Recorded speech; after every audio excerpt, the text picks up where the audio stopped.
Franklin County Commissioners meeting, December 4th, 2018.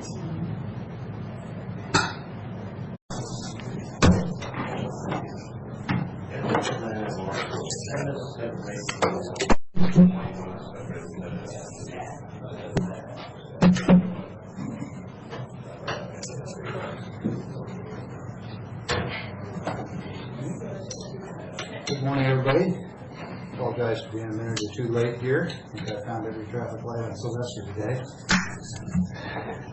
And of course, slowed down for the school zones. So today is Tuesday, December 4th, 2018. Welcome to the regular board meeting of the Franklin County Board of Commissioners. Commissioner Miller is unable to join us this morning. We appreciate his advance notice of that. Commissioner Cook and myself, Commissioner Peck, are here along with County Administrator Keith Johnson. And at this time, I'd ask you to, well, first of all, we'll call the meeting to order officially and ask you to join me in the pledge. I pledge allegiance to the flag of the United States of America and to the republic for which it stands, one nation, under God, indivisible, with liberty and justice for all.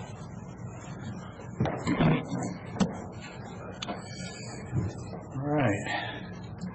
This is one of the more significant meetings that we hold each year where we have a public hearing to hear testimony regarding the 2019, the upcoming Franklin County annual budget.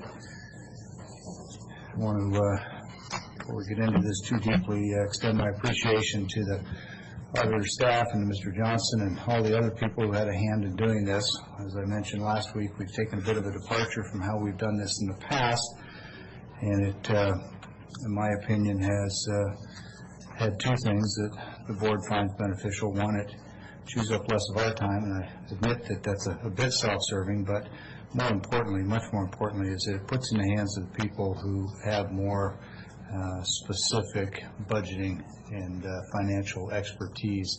Most of our constituents probably don't know that our county administrator, in addition to being our administrator, is a CPA. That doesn't hurt when it comes to formulating a budget, and when you've got talent on the team, it's smart to use it. So with those introductory thoughts, Mr. Johnson, if you would take us forward on the budget process, please. Certainly. Move down here closer to the computer so that will reference to speak from. I appreciate the acknowledgement. Some would say the CPA stands for couldn't pass it. So hopefully as we go through this, it does make some sense. Last week, you recall we had a fairly lengthy discussion with many of the elected officials regarding some of the budget proposals going into 2019. I had an opportunity to visit with them or their financial staff with the budget or the auditor's office on some of the numbers. There was clearly a compelling interest in needing to do something with regard to the salary survey and some of the compression issues that we have noticed in our current compensation plan. And so we have refined our numbers in the budget proposal. We had anticipated or hoped that maybe we would be completely ready for an adoption of the budget today. I don't think we're quite ready to do that. I want to make sure that there's been adequate time for the board to consider what we're proposing. At this juncture, we do have a total for a balanced budget in the current expense fund revenues in the amount of $33,579,810 with expenditures of $32,635,342. That leaves us with a current surplus in that projected budget of $944,468, from which we would use to devise compensation changes. We recognize that those have not been created as of yet. We have a number of bargaining contracts to pursue and complete before the end of the year, and so there's going to be some additional decisions that need to be made. I do have just was able to complete this due to the goodwill of the auditors being our office being responsive to CDs, but you can see down that line of what the total revenues and expenditures for each department are. The spreadsheet on the screen up here shows kind of where we started from after our initial budget hearing. We had a projected surplus of $393,000. We've gone through each of these revenue line items, spoken at length with the Director of Public Works and the County Engineer, looking at increasing the significance of the road shift. We've had some discussion about not charging back for law enforcement, and so our net road shift projection for 2019 would be 1.2 million, 1277. And then I noted last week that we had some banked capacity in our property tax from 2011. We added that in there. Then we refined these proposed revenue numbers with the Treasurer's Office and other sources of revenue to come up with it. Adjustments to the revenue since our budget hearing is $1,976,552. And then we've gone through each of the agency department budgets to assess those things that are statutorily obligated, those things we consider must-pays, and things that would not defer maintenance or create a greater liability down the road, and came up with our proposed expenditure adjustments in the amount of that's noticed in the spreadsheet. Personnel additions, the only 3 that we included, there were I think 6 or so, got this sheet, maybe 8 that were requested.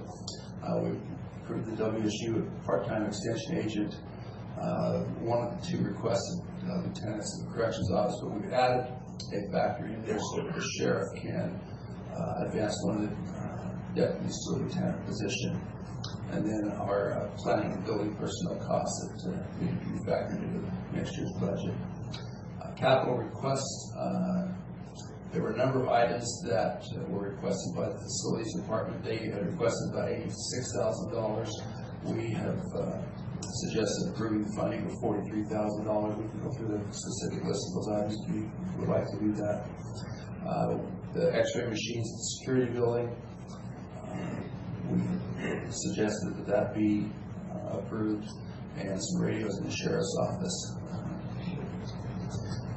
That brings us to the total expenditure adjustments of $1,425,927 with a projected surplus of $944,468.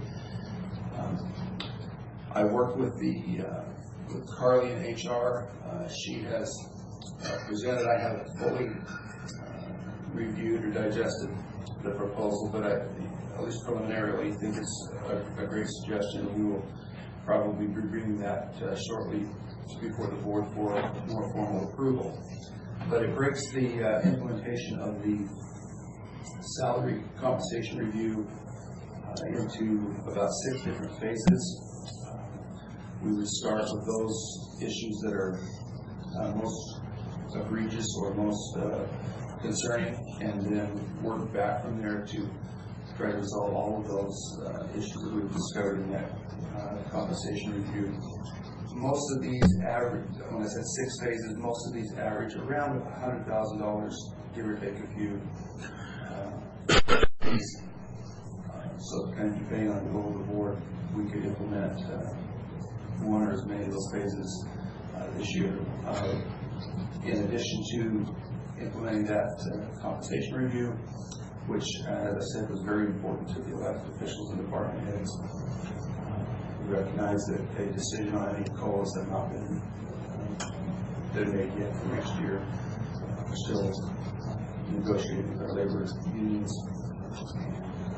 Well, of course, consider our non-bargaining employees as well in that discussion. So, I guess kind of where we are right now is we think we have a budget we can live with. There are certainly some concerns we have with litigation, with repairs to the jail. There are always liabilities on the horizon that we need to be prepared for. note that this budget continues to keep a $3 million fund balance. I think it's important for us to maintain that fund balance as much as we can, as well as try to limit the use of our reserves for one-time or emergency type expenditures. So with that, I'm glad to respond to your questions. Commissioner Cook, questions? No, I think it has to totally agree with you. The amount of work that has been going on in the background compared to what we had done in the past is quite instrumental. It's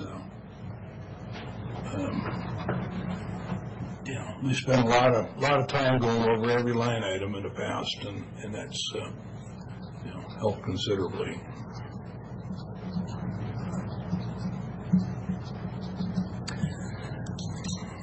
For now, okay. A few things.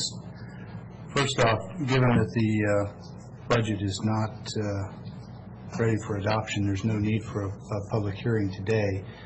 Certainly be happy to open the meeting here in a few minutes if anyone wants to comment or provide advice or input, but we'll pass on doing a formal public hearing.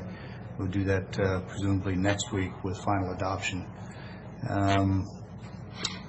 Second thing I want to note is that you mentioned what I would call a set-aside. I think it might have been referred to as a surplus up there, a surplus or an available balance. I realize it's a bit of semantics. I always worry that surplus implies excess to our needs, and it's certainly not. So available balance, and with respect to the personnel actions, I see three groups of potential expenditures for those funds probably in the coming year. It makes sense to me to put those funds into a contingency account so that as we go through and correct positions that the board feels are misgraded and they need to be adjusted, we have funds to do that. And then we can look at I think that's the first priority. Second one likely is the wage study results, the comparators, looking first for those people who are substantially out of the norm for what their peers in other counties are being paid, so that we don't continue to lose them to other counties. And then that third piece, which is always a bit challenging, is the COLA piece. And the challenging part is that we can certainly identify a percentage that we want to do for our non-bargaining employees, but you have to be a little careful about running out and doing that in the midst of negotiating with half a dozen different union organizations.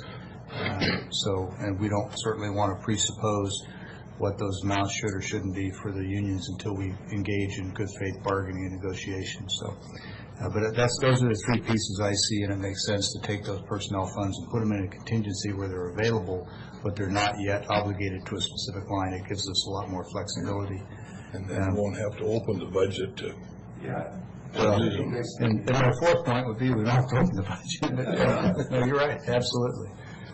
No, that absolutely makes sense. That's really the intent. It's probably not reflected in the spreadsheet as such, but you basically take that unallocated balance at the bottom and add that to probably the non-departmental contingency line, get that available without having to reopen the budget and allow us to address those issues. Yeah, right. So I won't repeat previous meetings where I spoke at length about the unsustainable nature of county budgets across the state. It's not Franklin County by any means. In fact, we're faring better than many counties, but the current model is unsustainable, and it's sometime in the next decade the model breaks. And the funds that we're able to come up with this year, a good part of them to take care of salaries and wages are coming from an increased road shift, the biggest one that I've seen since I've been a commissioner. That concerns me a lot because we've got a whole lot of roads that need to be maintained, improved, chip sealed, paved, and we work pretty hard to get whatever grants and money we can from the state and from the feds, but it's never enough. And so, Matt, one of the things that, Mr. Mahoney, one of the things that I would appreciate having a better sense for is what's the real on-the-ground effect of this big of a road shift? I kind of know what it is from previous years because we've been through this so many times. And I'm aware that our road shifts are smaller than many of them across the county, maybe, or across the state, maybe smaller than most of them across the state. But I still don't like the idea. We've got a lot of roads and a lot of people that need to use them. So would you give me your thoughts maybe on what the impact is of this size road shift compared to previous years? I realize I didn't give you any warning. I'm kind of putting you on the spot, but you're the expert. Come up, have a seat if you want. Probably don't plan on being here that long, but Yeah. it's your choice. You can stand at the mic or come up. I remember you once telling me that if we go to create a new road from scratch through a field or something, it's about $1 million a mile. I think that was for paved. That's correct. Yeah. What is it if we're going to take say a gravel road to chip seal? Is that about $250,000 a mile? No, that actually can get up to approximately $500,000 a mile. In some cases, that used to be an old estimate that we would use, but now with the prices where they're at on oil and materials, it's certainly much higher than that. So, but I'm going to defer a little bit to the county engineer on that, but I believe. We've got another chair up here if you want. Get all the expertise up here. Yeah, basically, you still got to do, if you go from gravel to hard, you still got to do the base work, whether it's asphalt Yeah, or. That's what we look to do, is we want to bring the base up to standard before we chip seal it. Put any surface there's on. still a significant cost to convert the surface, because over the years, the gravel, fades away or wears out or needs replaced or whatever, so it's still a pretty significant cost to convert a gravel road to a hard surface. Hey Keith, how much is the change in the road shift from last week to the proposal this week? From last week to this week, we added another $200,000. It was we added 377. I think the total increases from last year's 577. So about 577 from last year. So if you had 577,000 that we didn't take in a road shift, where would that go? It would primarily go into our chip seal based on the level of the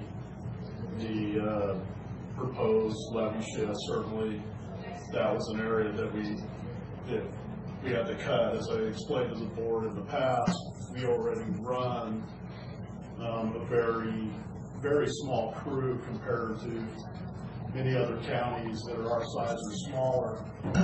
And so to be able to even maintain the roads, we can't reduce people. So really the only thing we can reduce is materials and equipment costs. And so those were the areas. Gravel replacement was another area. Like Craig said, one of the things that we've recognized is our gravel road system, it wasn't really built to any sort of standard. So as we've been moving forward, we've been trying to build those to an actual standard so that they last. We go out there now, we see about 3 inches of rock on the materials that we have. Some of that's just through loss that's being pushed down in, but we want to try to get these gravel roads built to a standard, a minimum of 1 foot, and so that takes some cost. So those were kind of the major areas that we could look at as where the material cost is pretty high. Gravel roads right now, I believe we almost pretty much cut that budget line. I think we still have $400,000 this year for gravel replacement. So and the long and short of it, the impacts budget-wise mostly affect preservation work. I'm obligated, the daily things that we have to do, patch potholes, make sure our culverts are working and everything like that. We have to do that. So the only flexibility really is really with preservation. But that is it's a kind of a double-edged sword, because that's, looks okay for now, but that's what gets you down the road further, a less impact to the county. Unfortunately, that's a statewide problem, not only Franklin County, it's all the counties that, with the crab board that I'm on, we hear it constantly as far as, preservation problems, revenues for preservation. I think with anything, I know the board doesn't want to go in too deep at this point, but with anything, sometimes we're victims of how they did things in the past. And just the reality of it is, I've been with the county a long time, had many conversations and at times arguments with past administration in the Public Works Department, where I've done the calculations, or even Craig has done the calculations on what we should be building as far as what we call pavement depth, which is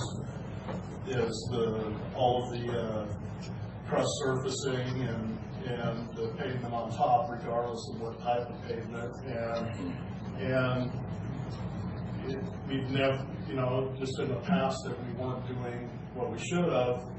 I understood why. We were trying to stretch the dollar as far as we could, but unfortunately, we're now faced with the issue of dealing with that, because when you don't build a road properly, then the stresses on that road, or where you see some of the issues with the roadway, where you see the cracking in the pavement, those types of things. But as I said to the board in the past, our job is to manage this department based on the tough decisions that the board makes. We understand those, and we have a plan moving forward. Of course, we have the same concerns as everybody, is what if. And so we're constantly running those scenarios in our head on how to get through. But we're prepared. Greg has done a good job of trying to make sure that we're able to maintain the roads with these needs, and we're ready to move forward based on whatever decision the board makes. So, Commissioner Cook, anything else? No. Okay. I'm curious, Matt, I know that you talk with other road engineers and public works directors across the state, different conferences. Do you have any sense for how our road shift relative to the size of our budget compares with other counties? Just a general. I know you haven't been looking at specific numbers. I didn't give you a heads up, but it really is pretty significant. We're running right now the request of like I said, I think it's important for people to know we get funding through the gas tax as well as property tax. But this is about 50%. This is going to be about 50% of the property tax levy for us. Most other counties, if you want to compare to somebody like a Thurston County who has really close to a $30 million county road levy, and they do a $30 billion shift. Yeah. So it's really relative. It's really not apples and apples. I mean, you'd have to do a Cowlitz County or maybe a Whitman or a Garfield or a Walla Walla. Do you have any sense for any of those? That's all right. I didn't give you any heads up, so. Even then, it's difficult because sometimes we don't really know what functions even their general fund really picks up and stuff. And so it's really a difficult thing to control. And county size is not always indicative of road miles either. No, you look at Benton County, our neighbors, and you look at their budget, that they actually, a lot of people may not realize this, they have less county road miles than we do. So we have to maintain a lot more county road miles for considerably less. So I think their population is 2.5 times what ours is. Yeah. Interesting. Well, I guess if you've got 500 and some square miles in a federal reservation, that might reduce it a little bit. Yeah, that's correct. Yeah. Okay. Commissioner Cook, any other discussion before we open up? No, I think that we'll go from here. All right, so bottom line, what I heard you say, and correct me if I get this wrong, there's never enough money in these budgets to do all of the maintenance, preservation, and new road work that we'd like to do. And the must-do work is the maintenance and some preservation, and we're right on the edge of that. Yes, that's a good way to summarize it. Okay, all right, well, I just want to be fair about the description, because nobody wants to underfund anything, people or roads or law enforcement or anything else, but at some point, choices have to be made, and I think that's next week. All right, well, thanks very much. Anything else you want to add before we? Okay, appreciate all the great work. Thanks.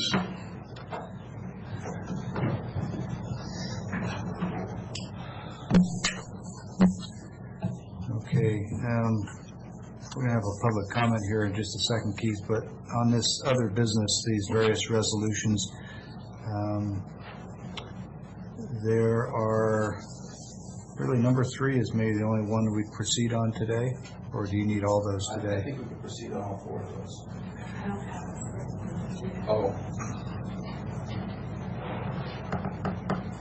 I guess proceed on the first 3 then. The first 3. All right, well, before we do that, those first 3 items we're talking about are 3 resolutions.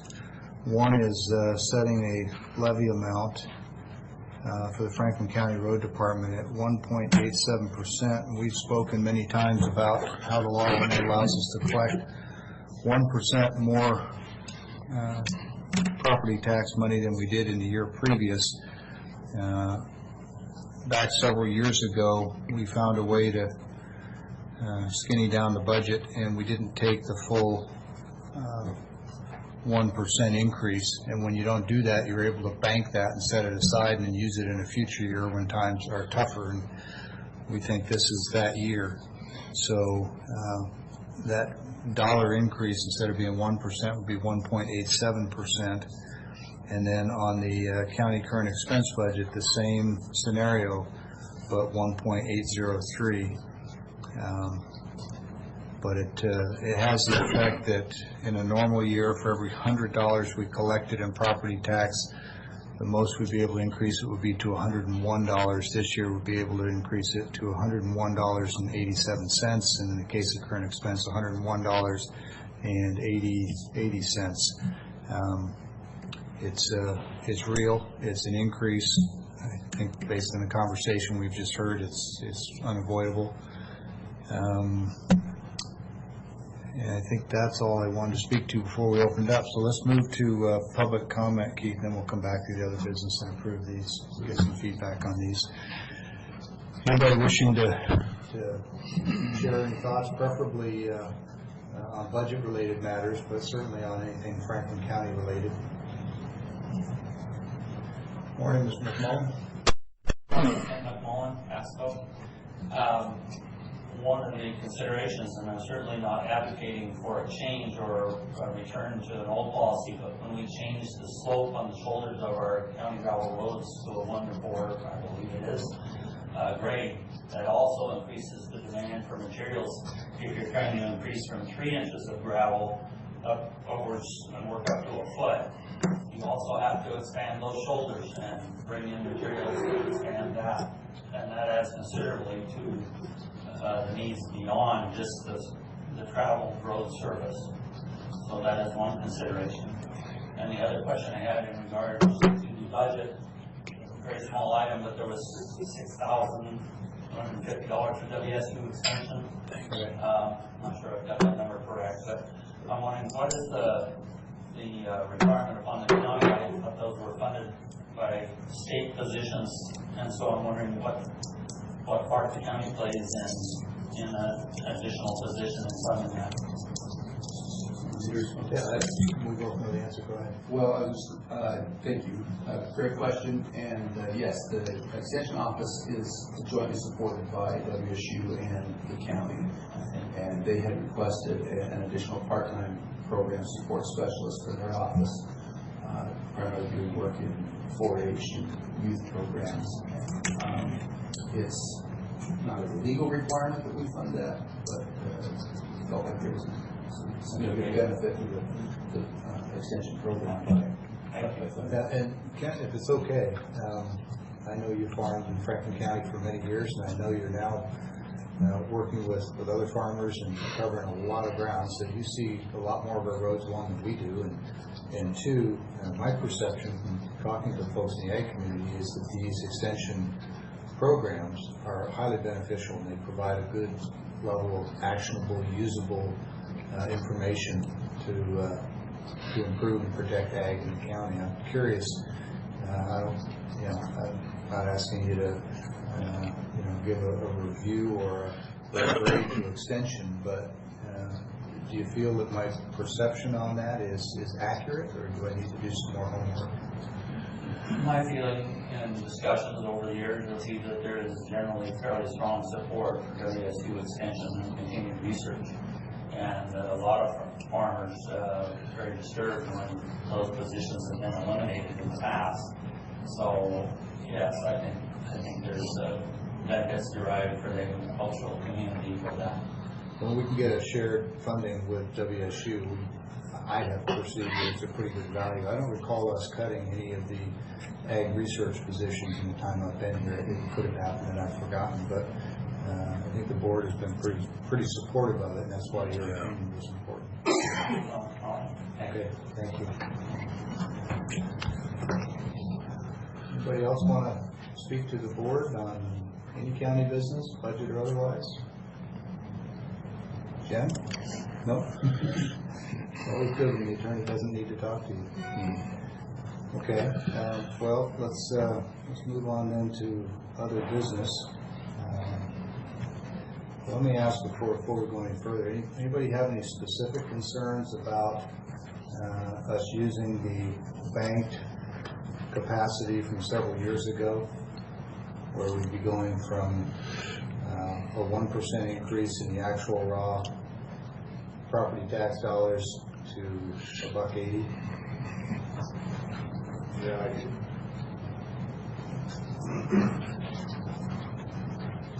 I've stated these facts to you already.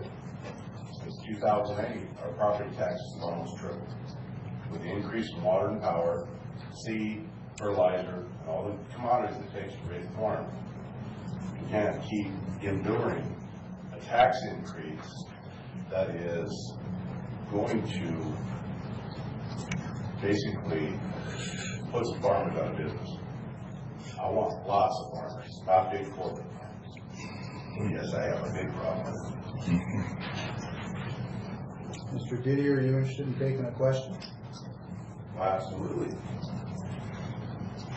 You said that taxes have tripled since 2008.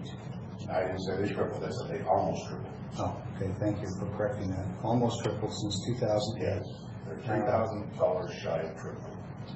Okay, and $19,555 for the property that we own in Franklin County. okay. This is unsustainable. So, and those tax numbers, to your knowledge, don't include anything other than just the straight up land, not schools, not fire districts, not all the other things that we You're don't the control. commissioner, Brad, you should know this. Well, I do know this. I'm asking you for your You opinion. should know this, I know it. It's also all the programs that are being levied on these unmandated from the state. Right. So why aren't we challenging the state? Well, we are actually. Wasac is going to sue them. They're going to start. Yeah. But nobody's challenged before that. Actually, they have. I've lobbied the Not courts. Franklin County. Yes, Franklin County. I've lobbied legislators on the Hill every year. I've been a Lobby? commissioner. Yes. It's not taking a lawsuit to the governor and to the legislature like our state's taking to the president. Okay. Okay. Anything else? You're the one who brought me back to the mic. Do you have anything else? Well, I did. I was looking for the answer to the question about the I have property a problem. tax numbers. Yes, I have The a property tax numbers, whether or not you're including schools, fire districts, and other activities in those property tax And numbers. all of these mandated, or these mandated programs that were implemented, levied against the farmers. Property.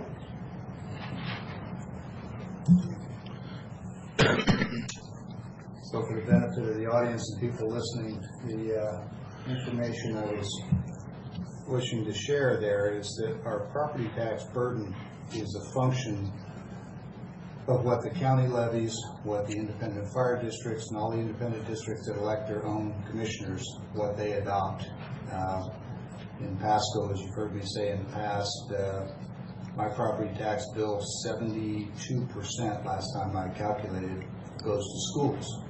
Now, I support quality schools and I don't mind paying my fair share, but when we talk about property taxes, it's really important to be specific about what we're talking about. And when 72% of a tax bill goes to one entity, you need to look at taxes in the composite. You look at all the different sources for those taxes.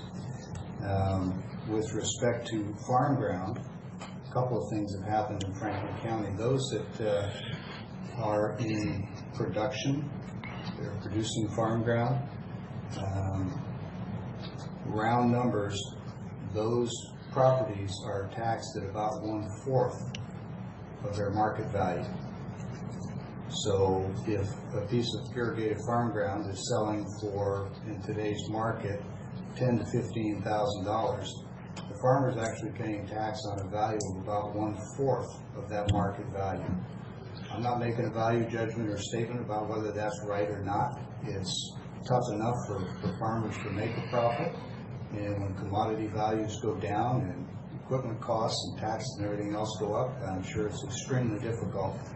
But if we're going to have discussions about taxes, we're going to do it from a factual truth basis. And in this case, the levy, the remaining 75% roughly on that farm ground, is reapportioned into other residential properties, which is a very, very small increase for everybody else, but it covers that difference.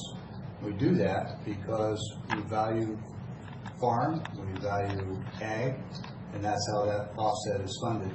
The current numbers are available in the assessor's office, where they will show you exactly what the assessed valuation is that's used.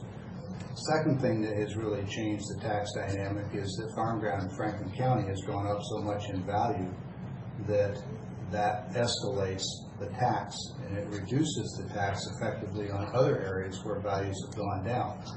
There's a number of things that drive that valuation change. One is people are recognizing what quality farm ground we have in the county. And two, we have outside actors that come in and artificially inflate the value of ground by taking outside money, in this case state DNR money and other funds, but principally state DNR. They come in, they buy a large piece of ground, and now they've affected the market. Now, I've argued with the assessor's office that those ought to be excluded from calculating values in the county. Mr. Whittier, do you have something else you want to add? Yeah, okay. That's what you're talking about. Okay. Why are you leaving out the teachers' unions and the teachers' pension plans? Because they're the biggest consumption of land in Franklin County. We just had one farmer, got a farm, just bought, he called me because he's got some dirt. He paid $8,600 an acre. Now, you're seeing these prices of $18,000, $15,000. Please look at who's buying it. A lot of it being bought by the teachers' pension plans. We can't compete with that kind of price. We're on exactly the same page. But I think those grounds ought to be excluded when calculating these tax rates. I agree. So let's get them out of there. And then another option is, and this one out of California, is Proposition 8, where if they want to pay $18,000 an acre for that piece of ground, we tax them at that rate. And tax us at the rate that we paid for it. Because when it's all said and done, when we sell our ground, we would be paying a capital gains tax from what we bought it and what we paid it. See, we're seeing a taxation throughout our whole lifespan of buying, farming, and selling. And we got people out there that bought this early in the day that basically, when they pass away, my mother, if we weren't well vested in this, we'd have to sell the ground because we wouldn't be able to keep it. I'm not a California tax expert, but the last time I was down there actually looking at some ground, it was explained to me, and I can't guarantee it's accurate, but I think it is, that the tax that somebody is taxed, the value that they're taxed on is the value that they purchased it at in perpetuity. it doesn't escalate, do you know? That's what I heard. Yeah. I haven't looked into it that thoroughly, but that's what I'd like to see us go to. Okay, anybody else wishing to discuss anything with the board? Okay, well, with that, let's move on to office business, unless you have something, Commissioner Cook. No, did we want to move those resolutions? Yeah. Do we need to separate them, or can I make a motion for? Given the importance of them, I'd be grateful if you just do them separately. Okay, not a problem. I move for approval of Resolution 2018-351, setting the 2019 levy amount for Franklin County Road Department. Okay, second. Motion second for approval of Resolution 2018-351 as presented. Any other comments or questions? Hearing none, all in favor, please say aye. Aye. Aye.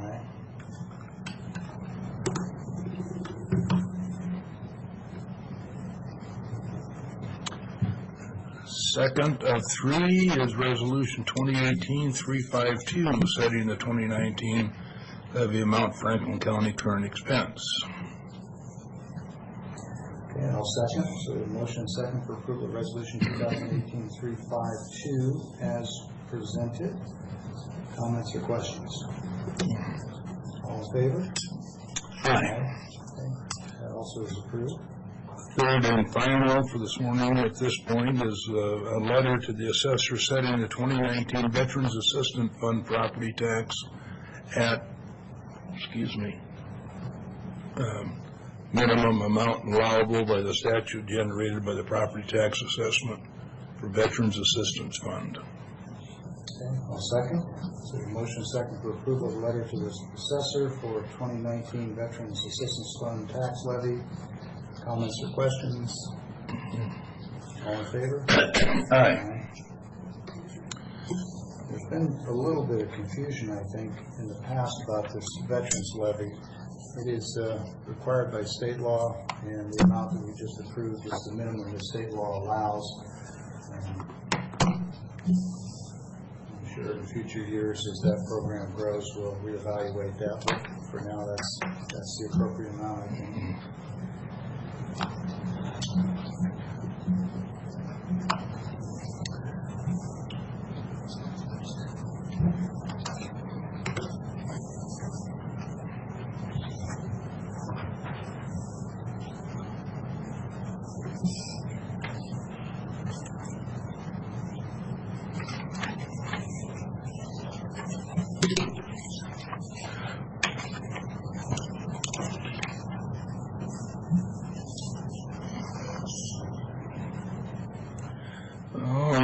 And we're going to hold off on that number 4, that letter to the assessor at this point. Until we have a better sense of what we're doing on the road shift. Right, so So that'll take us down to office business for payroll and warrants, please. you have 2 of them in front of us this morning. The first being fund expenditures, 10 miscellaneous items. Current expense, courthouse facilitator, jail commissary, law library, etc. Bottom line is $327,609.21. And Keith has reviewed this, Mr. Beaton has approved, and audited by Rosa Gomez. Okay, I'll second the motion for approval of fund expenditures as presented. Any comments or questions? Hearing none, all in favor, please say aye. Aye. Aye. Second and final is move for approval of salary clearing, payroll, emergency management payroll. Bottom line of these 2 items is $923,227.86, and Mr. Beaton's approved it, and Raul is audited. Okay, and I'll second the motion for approval of salary clearing, emergency management payroll as presented. All in favor? Aye. Aye. Those are approved.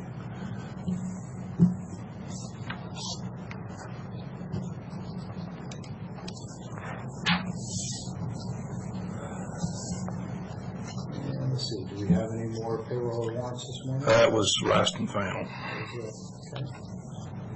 I'll give you a minute to catch up on signatures here.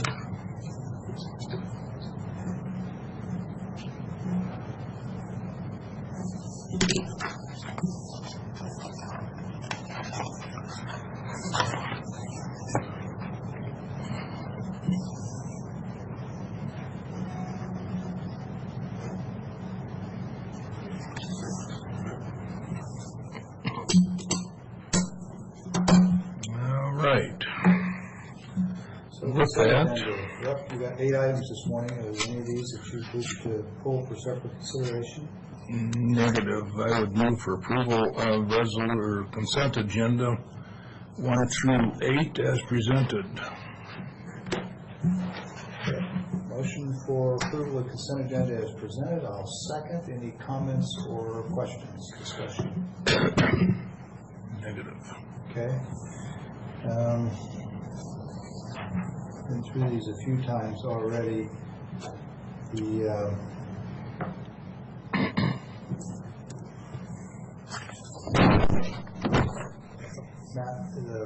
The one that I had, 2 of them in mind. One was Taylor Flats, the other was the CAT contract for maintenance.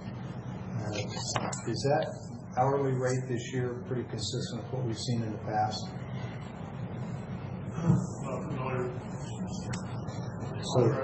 So there's a maybe Road project 614 Taylor Flat Ridge. no, I was looking at Number 3.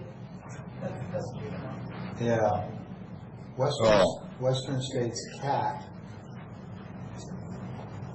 That's for juvenile justice. Yeah, no, I was reading something I talked to Keith about yesterday having to do with rental rates. I guess it's not in the consent this morning. Rental rates on equipment, heavy equipment. I'll just get with you later. Obviously, I'm 2 different packages this morning. All right. No other discussion, then all in favor, please say aye. Aye. Aye. All right.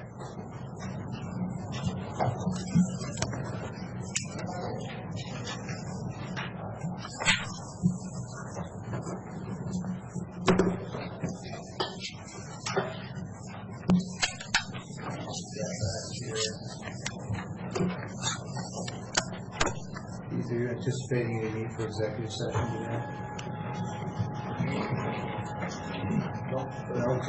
Yeah. The other piece of office business is 2019 Hanford Advisory Board member appointment. Why don't we go ahead and knock that out? I think at that point all the agenda business is complete. For people who may or may not be aware, there's a Hanford Advisory Board that advises energy and others on cleanup activities out at the Hanford site. We share with Grant County a seat on that advisory board, and the individual that's currently serving on there has indicated his desire, Kerry Garnett, his desire to continue to serve. He brings us updates on what they're up to occasionally. Doesn't have a lot of direct bearing on what's happening in the county, but it's useful to have a set of eyes and ears over there.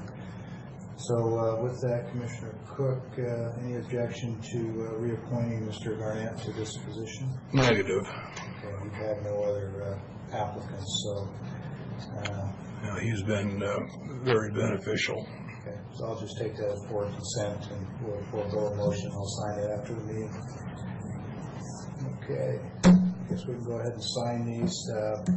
There's no other agenda business that I'm aware of, Keith, unless you've got some business to bring. Just, no, real business, just want to confirm with the board our dates and meetings around the holidays for the end of the year.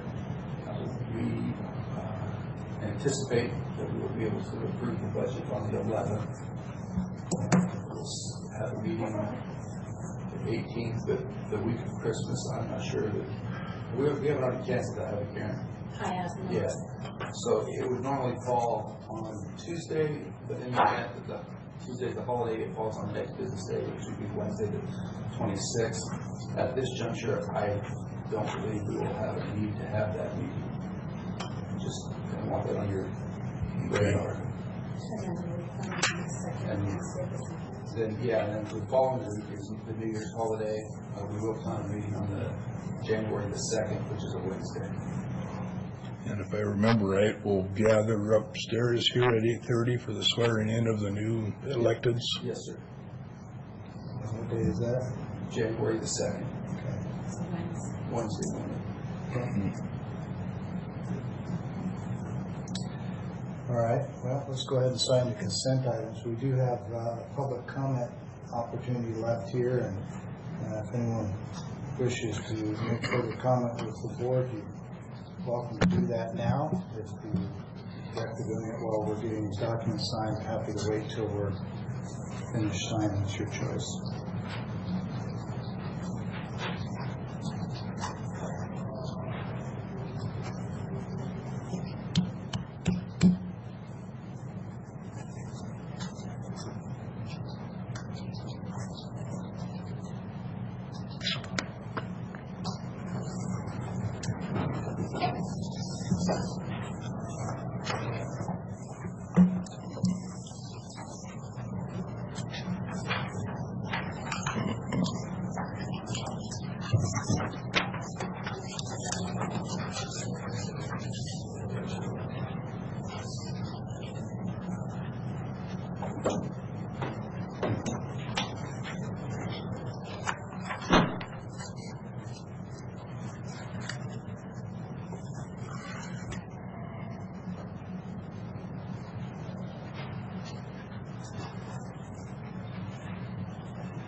We've